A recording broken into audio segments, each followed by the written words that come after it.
அல்லாஹ் கொடுத்ததை கொண்டு குறைவுபடாமல் திருப்தியோடு வாழக்கூடியவர்களை அல்லாஹ் ரப்புல் ஆலமீன் நேசிக்கிறான். அல்லாஹ்வுடைய தூதர் ஸல்லல்லாஹு அலைஹி வஸல்லம் சொன்னார்கள், செல்வந்தம் என்பது செல்வத்தை அதிகமாக சேகரிப்பதோ சொத்துக்களை அதிகமாக குவிப்பதோ அல்ல.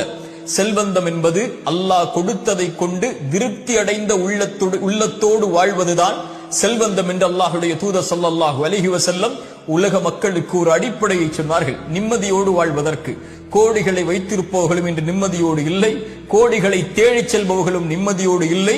நிம்மதியுடைய வாழ்வை வாழ்பவர்கள் அல்லாஹ் எதை கொடுத்தானோ அதை கொண்டு திருப்தி அடைந்த உள்ளத்தோடு வாழ்பவர்கள் மட்டுமே. இந்த அல்லாஹ்வுடைய தூதர் ஸல்லல்லாஹு அலைஹி வஸல்லம் சொன்னார்கள், ஆதமுடைய மகனுக்கு ஒரு ஓடை தங்கம் கிடைத்தாலும் இரண்டாவது ஓடை வேண்டும் என்றுதான் ஆசைப்படுவான். இரண்டாவது ஓடை கிடைத்தால் மூன்றாவது ஓடை தங்கம் வேண்டும் என்று ஆசைப்படுவான். அவனுடைய அந்த பேராசையை மண்ணை தவிர மரணத்தை தவிர எதுவும் தடுத்து நிறுத்த முடியாது என்று அல்லாஹ்வுடைய தூதர் ஸல்லல்லாஹு அலைஹி வஸல்லம் சொன்னார்கள். அதனால்தான் அல்லாஹ்வின் அருட்கொடையை புரிந்து கொள்வதற்கு ஒரு நியதியை